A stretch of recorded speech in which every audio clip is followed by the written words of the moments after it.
Students, আসসালামু আলাইকুম। আশা করি তোমরা সবাই ভালো আছো। তোমাদের সবাইকে জ্ঞানের চাকা ইউটিউব চ্যানেলের পক্ষ থেকে স্বাগত জানাচ্ছি। সাথে আছি আমি তোমাদের সুলতানা মিস।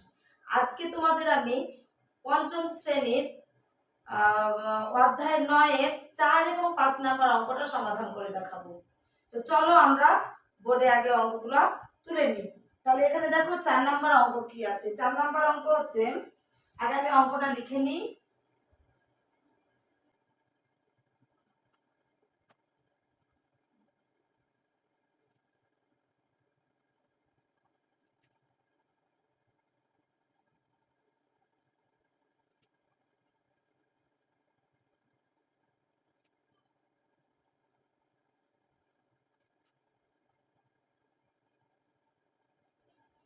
দেখো আমি অঙ্কটা উঠিয়ে নিয়েছি। বলছে কি যে বার্ষিক 15% মুনাফায় কোনো ব্যাংক থেকে কিছু টাকা ঋণ নিয়ে 1 বছর পর 1680 টাকা মুনাফা দেওয়া হলো। আসল কত ছিল? এখন বলছে কি যে আসল আমাদেরকে জানতে চেয়েছে। আমাদের প্রথমত বুঝতে হবে যে অঙ্কতে আমাদের কি জানতে চেয়েছে। আমাদের এখানে আসল কত ছিল সে আসলটা জানতে চেয়েছে। আর এটা হচ্ছে তোমার মুনাফা। এখানে বলে দিয়েছি 1 বছর পর মুনাফা দেওয়া হলো 1680 টাকা। কত পার্সেন্ট মুনাফায়? 15% মুনাফায়। 15% মুনাফা মানে কি? 15% মুনাফার মানে হচ্ছে বার্ষিক 15% মুনাফা হচ্ছে 1 বছরে যদি 100 টাকা নেওয়া হয় কোনো ব্যাংক থেকে, তাহলে 1 বছর পর তাকে 15 টাকা মুনাফা দিতে হবে। তাহলে আমরা অঙ্কটা কিভাবে সমাধান করব?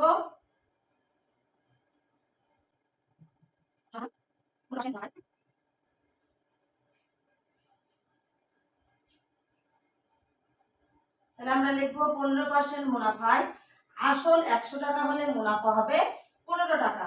কিন্তু তার আগে আমাদের এটা জানতে হবে, আমাদের এখানে আসল জানতে চেয়েছে।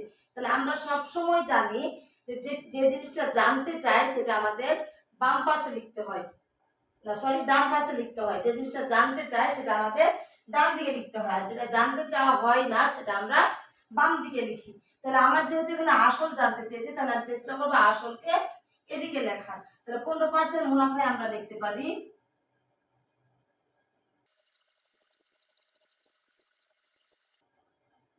দেখো আমরা কি লিখলাম যে মুনাফা 15 টাকা হলে আসল 100 টাকা।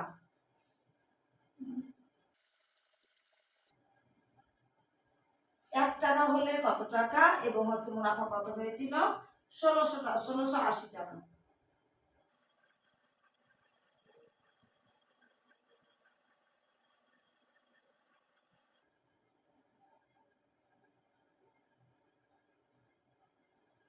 এখন বলছে কি যে মুনাফা 1680 টাকা হলে আসল হবে। এখন আমরা এটা কি করব? কাটাকাটি করে নিব। তাহলে কাটাকাটি করলে আমাদের এটা কিভাবে হয় দেখো তো। এখানে হচ্ছে আমার 15 আর এখানে হচ্ছে 16। যদি আমি মনে করি তাহলে কয়বার ভাগ যাচ্ছে? একবার। 15 একে 15 নামলো 1, 1 আর 8 18, আবারও 15 একে 15। তারপরে হচ্ছে কি নামলো 3, মানে 18 থেকে 15 বাদ দিলে 3 আর থাকে 0, তাহলে 3 10 30, তার মানে 15 দুগুনি 30।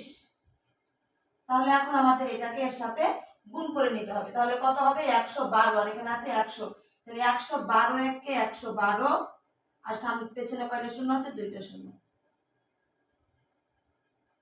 তাহলে আসল কত টাকা নিয়েছিল? আসল নিয়েছিল তোমার 11,200 টাকা।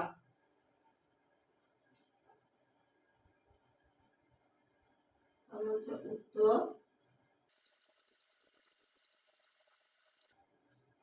তাহলে আমার অঙ্কে যেটা জানতে চেয়েছিল সেটা সমাধান হয়ে গিয়েছে, যে মুনাফা নেওয়া হলে আসল কত ছিল। আশা করি তোমরা অঙ্কটা বুঝতে পেরেছো। তাহলে আমরা এরপরে অঙ্কটা এখন করে দেখাই, এরপরে 5 নাম্বার অঙ্ক। তাহলে এখন বোর্ডটা আগে আমি ক্লিন করে দিই।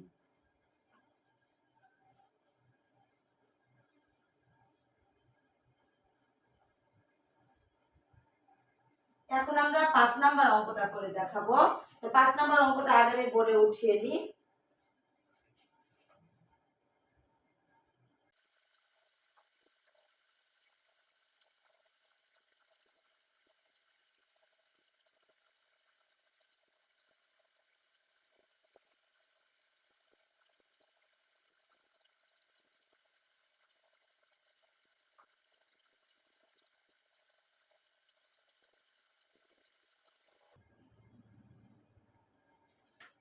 দেখো আমার অঙ্কটা তুলানো হয়ে গেছে। এখানে বলছে ব্যাংক থেকে আসলের উপর বার্ষিক 8% মুনাফায় 5 বছরের জন্য 15,000 টাকা ঋণ নেওয়া হলো। 5 বছর পর মোট কত টাকা পরিশোধ করতে হবে? এখানে বলেছে কি যে 8% মুনাফায় 5 বছরের জন্য 5 বছরের জন্য কত টাকা ঋণ নিয়েছিল? 15,000 টাকা ঋণ নেওয়া হলো। 5 বছর পর মোট কত টাকা পরিশোধ করতে হবে? 8% মুনাফায়, বার্ষিক 8% মুনাফায় মানে হচ্ছে এক বছরে যদি তুমি 100 টাকা ঋণ নাও তাহলে তোমাকে সেখান থেকে 8 টাকা মুনাফা দিতে হবে। তাহলে এখানে কয় বছরের জন্য নিয়েছিল? 5 বছরের জন্য। তাহলে 100 টাকায় এক বছরের মুনাফা যদি 8 টাকা হয় তাহলে 5 বছরে কত টাকা হবে? 5 বছরে 5 8 40 টাকা হবে। তার মানে 100 টাকা যদি তুমি ঋণ নাও তাহলে 5 বছর পর তোমাকে 40 টাকা মুনাফা দিতে হবে। তাহলে 8% মুনাফার মানে হচ্ছে তোমার 8 টাকা মুনাফা এবং 100 টাকা আসল। এই অঙ্কটা অবশ্য দুই ভাবে করা যায়। আমরা প্রথমত আগে বছরের হিসাবটা করে নিব, তাহলে বেশি সুবিধা হবে। তাহলে এখানে আমরা কি করতে পারি? সমাধান।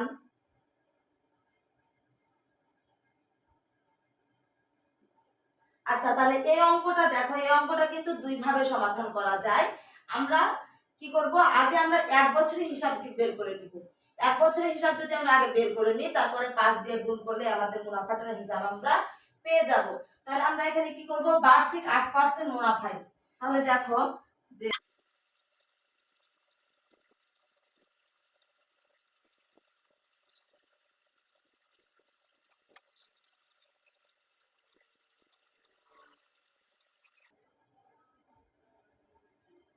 কি হবে? বার্ষিক 8% মুনাফায় মানে হচ্ছে আসল 100 টাকা হলে মুনাফা হবে 8 টাকা।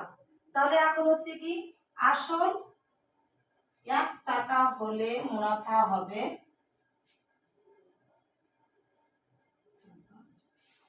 কত আছে? আসল 15,000।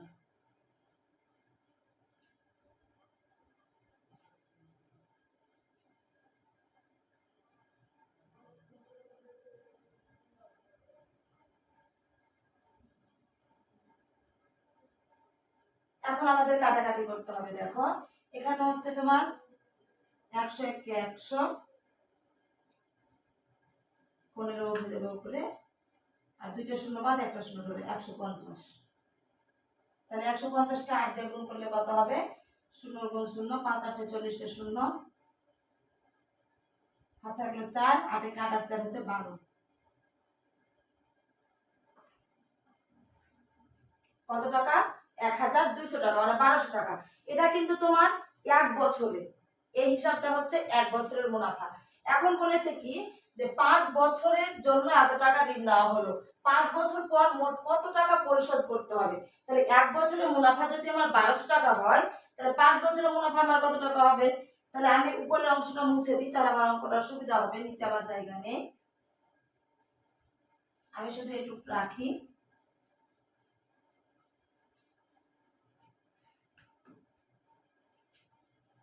তাহলে এটাকে আমি আবার লিখতে পারি যে এক বছরে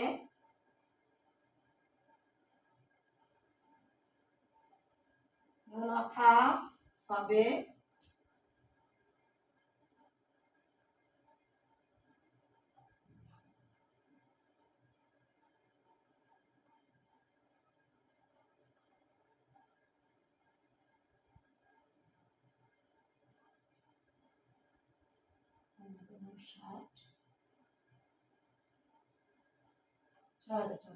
তাহলে 5 বছরের মুনাফা আমরা কত পেলাম? 5 বছরের মুনাফা পেলাম আমরা 6,000 টাকা। এখন বলেছে দেখো যে 5 বছর পর মোট কত টাকা পরিশোধ করতে হবে। এখন আমি ঋণ নিয়েছিলাম 15,000 টাকা, আর 5 বছর পর আমার মুনাফা হলো 6,000 টাকা। এখন আমি যদি শুধু ব্যাংকে মুনাফা দিতে যাই তাহলে কি ব্যাংক আমার নিবে? নিবে না, কারণ অবশ্যই পরিশোধ করতে হয় মুনাফা এবং আসল দুইটা মিলে। তাহলে আমি মুনাফা পেয়ে গেছি 6,000 টাকা, আমার আসল ছিল 15,000 টাকা। এখন এই দুটোকে একসঙ্গে যোগ করে আমাকে ব্যাংকে দিতে যেতে হবে। তাহলে আমার লিখতে হবে কি যে এখন 5 বছর পর মোট পরিশোধ করতে হবে 5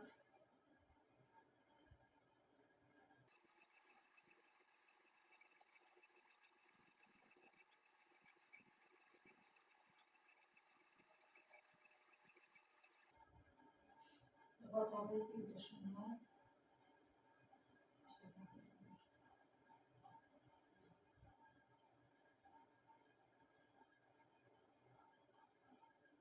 21,000 টাকা।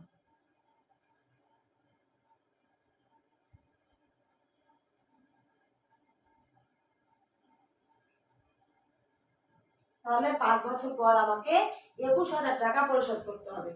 আশা করি তোমরা আমার এই অঙ্ক দুটা বুঝতে পেরেছো ভালো মতো। তো এ পর্বে আজকের মতো এখানেই এই দুটো অঙ্ক সমাধান করা ছিল।